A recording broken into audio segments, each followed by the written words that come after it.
Bhuvaneswari యాత్రపై YCP లీడర్లు నీచమైన మాటలు ఆమెను మానసికంగా దెబ్బతీయాలన్నట్టుగానే కనిపిస్తున్నాయి. భర్త అక్రమ అరెస్టుతో జైల్లో ఉంటే భార్య పోరాటం చేస్తూ ఉంటే వైసీపీ ఎందుకు ఇలా వ్యవహరిస్తోంది? జగన్ అరెస్టు సమయంలో ఏం జరిగిందో వైసీపీ నేతలు మర్చిపోయారా అనే ఊహాగానాలు పలువురు వ్యక్తం చేస్తూ ఉన్నారు. జగన్ జనాల్లో ఉన్నప్పుడు కూడా ఆ ఇంటి ఆడవాళ్లు రోడ్ల మీదకు రాలేదా అనే ప్రశ్నలు మొదలయ్యాయి. నిజాయితీతో కూడిన రాజకీయాలు చేయలేక దిగజారుడు వ్యాఖ్యలు చేస్తున్నారా వైసీపీ నేతలు? పవన్ ను రాజకీయంగా ఎదుర్కోలేకనే వ్యక్తిగత విషయాలపై కామెంట్స్ చేస్తున్నట్టు కనిపిస్తోంది.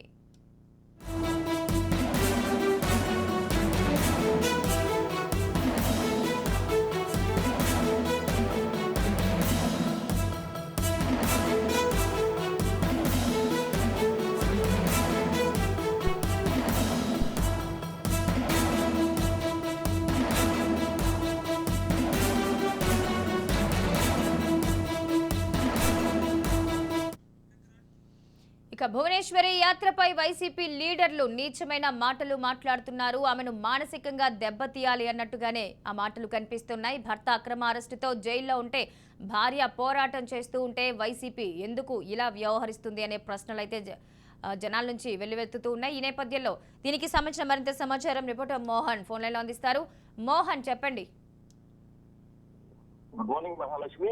మనం చూసుకుంటే రాజకీయాల్లో విలువలతో కూడినటువంటి రాజకీయాలన్నీ పోయి మరి దారుణమైన పరిస్థితులు ఉన్నాయని చెప్పుకోవాలి. ఇప్పుడు వస్తున్నటువంటి యువతకు కూడా ఈ రాజకీయాల మీద ఆసక్తి తగ్గుతుందని చెప్పుకోవచ్చు. ఇటువంటి వ్యవహారాల మీద ఎందుకంటే మనం గతంలో చూసినటువంటి రాజకీయాలు విలువలతో కూడినటువంటి రాజకీయాలు చూసాం మనం. ఇప్పుడు ప్రస్తుతం చూస్తున్నటువంటి రాజకీయాలన్నీ కూడా వ్యక్తిగత దోషణల పైనే ఎక్కువగా ఆధారపడి ఉంటున్నాయి. ఇదంతా కూడా రాజకీయాలు చేసే పరిస్థితుల్లో కాకుండా రాజకీయ విశ్లేషణలు కూడా విసిగిపోయే విధంగా జరుగుతున్నాయి.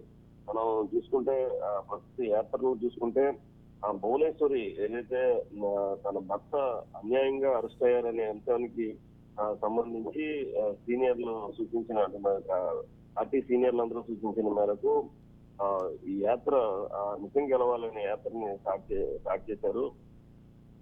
ఆవిడ స్టార్ట్ చేశారో లేదో అప్పుడే వైసీపీ వాళ్ళని కూడా ముచ్చట దాడి చేసి ఒక రకమైన వ్యాఖ్యలు చేస్తుంటే ఎంత ఘోరమైన పరిస్థితి ఉందో తెలుసుకోవచ్చు. ఇదే పరిస్థితి గతంలో వైఎస్ జగన్ 6 నెలల పాటు జైల్లో అవినీతి అక్రమాల కేసులో ఈడీ అరెస్ట్ చేసిన నేపథ్యంలో ఆ రోజున స్వయాన వాళ్ళ ఏదైతే జగన్మోహన్ రెడ్డి మదర్ అయినటువంటి మదరు విజయమ్మ, అలాగే శరణారెడ్డి వీరందరూ కూడా రోడ్లపైకి వచ్చి పాదయాత్రలు చేసుకుంటూ బస్సు యాత్రలు చేసుకుంటూ ఆవిడ జగన్ ని ఒక్కసారి సీఎం చేయాలని చెప్పేసి వేడుకున్న సందర్భాల్లో అప్పుడు ఎవరు కూడా అడ్డుకోలేదు. ఎవరు కూడా ఇలాంటి విమర్శలు ఎప్పుడు కూడా చేయలేదు, మనం చూడలేదు. కానీ ఒక్కరోజు భువనేశ్వరి యాత్రలోనే పూర్తిగా ఈ రకమైన నీచమైన వ్యాఖ్యలు విన్నామంటే చాలా దారుణమైన పరిస్థితిలో ఉన్నామని చెప్పేసి మనం తెలుసుకోవచ్చు. అలాగే భువనేశ్వరిని మానసికంగా దెబ్బతీయాలని ఇదంతా కూడా టార్గెట్ చేస్తున్నారని చెప్పేసి చాలా క్లియర్ గా అర్థమవుతుంది.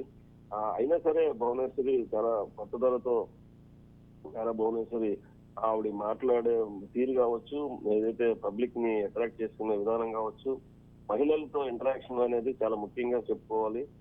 చాలా ధైర్యంగా, ఎందుకంటే నా భర్త ఎప్పుడు ప్రజల గురించి ఆలోచించేవాళ్ళు, ప్రజలతోనే మమేకం అయ్యేవారు, కుటుంబాన్ని రెండో స్థానంలో ఉంచేవారు, ఎప్పుడు కూడా సంక్షేమం, పేద ప్రజలు ఇటైపే ఉంటాయని చెప్పేసి ఆవిడిచ్చే స్పీచ్లకు మాత్రం చాలా బాగా అట్రాక్ట్ అవుతున్నారు పబ్లిక్ అందరూ కూడా.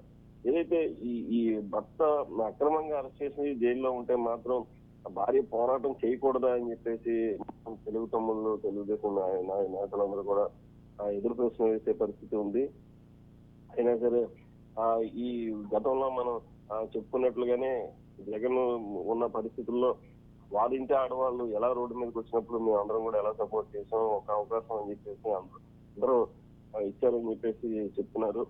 ఇప్పుడు నిజాయితీతో కూడినటువంటి రాజకీయాలు చేయలేక దిగజారుడు వ్యాఖ్యలు చేస్తున్నారని చెప్పేసి వీరందరూ రాజకీయ విశ్లేషకులు కూడా చాలా దారుణమైన వ్యాఖ్యలు చేస్తున్నారు. ఇంకా మరోవైపు చూసుకుంటే ఈ టీడీపీకి మిత్రపక్షంగా ఉన్నటువంటి పవన్ కళ్యాణ్ కూడా ప్రజల్లో విపరీతమైన ఆదరణ వస్తుంది. వారాహి యాత్రలో అసలు పరిస్థితి చూస్తుంటే ఎక్కడైనా సరే తిక్కిరిసిపోయే పరిస్థితి ఉంది. ఇసుక వేస్తే రాలన్నటువంటి జనాలు వాలంటరీగా వస్తున్నారు. మిగతా రాజకీయ పార్టీలు ఎవరు ఏ సభలు పెట్టినా సరే డెఫినెట్ గా ప్రజలను కూర్చుకోవాల్సిన పరిస్థితి ఉంది. కానీ పవన్ కళ్యాణ్ మాత్రం వాలంటరీగా వస్తారు. అదే పవన్ కున్న స్టామినా అని చెప్పుకుంటారు. అటువంటి నేపథ్యంలో కూడా పవన్ ని రాజకీయంగా ఎదుర్కోలేక వ్యక్తిగతమైన దోషణలు చేయడం అనేది మనం చూస్తున్నాం. ప్రతి మంత్రి స్థాయిలో ఉన్న నాయకులు కూడా నేతలు కూడా వీరు ఇటువంటి వ్యక్తిగత వ్యాఖ్యలు చేసి పవన్ ను కూడా విమర్శించడం అనేది చాలా దారుణమైన సిచ్యువేషన్ గా చెప్పుకోవాలి. ఇంకా రాజమండ్రి సెంట్రల్ జైల్లో ఉన్నటువంటి చంద్రబాబు కూడా ఆరోగ్య పరిస్థితి చాలా దారుణమైన సిచ్యువేషన్ లో ఉన్నా సరే ఎవరు కనీసం దాన్ని పట్టించుకొని పరిస్థితి లేకపోగా పైపెచ్చు రకరకాల విమర్శలు చేస్తున్నారు. కనీసం వైద్య బృందం అందించినటువంటి నివేదికలను కూడా పక్కన పెట్టి ఏదైతే అంతా బాగుందని చెప్పేసి పైకి చెప్తున్నారు. పక్కన కోర్టులు కల్పించుకున్న కోర్టులో ఫైట్ చేసిన న్యాయ పోరాటం చేస్తున్నా సరే వీరికి చొక్కెదురవుతుంది. ఇటువైపు ఎలా చూసినా సరే అధికార పక్షం కావాలని ఇదంతా కూడా చేస్తుందని చెప్పేసి భువనేశ్వరి వ్యాఖ్యలు చేయడం అనేది అందరూ ఆలోచించదగ్గ అంశంగా చెప్పుకోవాలి. ఎందుకంటే భువనేశ్వరికి మంచి ప్రజాదరణ వస్తుంది, ప్రజాదరణ లభిస్తుంది అనే నేపథ్యంలోనే ఇప్పుడు భువనేశ్వరి స్ట్రాంగ్ అయితే రేపొద్దున పార్టీ వీక్ అవుతుందనే ఒకే ఒక మైనస్ ఏదైతే ఇది ఉందో దాని మీదే వైసీపీ అందరూ కూడా ముప్పెట్ట ఎదురుదాడి చేస్తున్నారు. భువనేశ్వరిని మానసికంగా టార్గెట్ చేసి వాళ్ళంతా కూడా మానసికంగా దెబ్బతీయాలని చెప్పేసి టార్గెట్ చేస్తున్నారు. ఈ నేపథ్యంలోనే మరోవైపు లోకేష్ కూడా యాత్రలు స్టార్ట్ చేయడానికి రెడీ అయ్యారు. ఆయన కూడా యాత్ర స్టార్ట్ చేసిన తర్వాత మళ్ళీ లోకేష్ మీద కూడా ఇలాంటి విమర్శలు మళ్ళీ వస్తాయని చెప్పేసి మొత్తం తెలుగు తమ్ముళ్ళందరూ కూడా చెప్తున్నారు. అయినా సరే ఎదురు పోరాడి డెఫినెట్ గా చంద్రబాబుకి తీవ్ర అన్యాయం జరిగింది అనే అంశాన్ని మాత్రం ప్రజల్లోకి భువనేశ్వరి చాలా స్ట్రాంగ్ గా తీసుకెళ్లగలిగిందని చెప్పుకోవాలి Mahalakshmi. Right, thank you Mohan.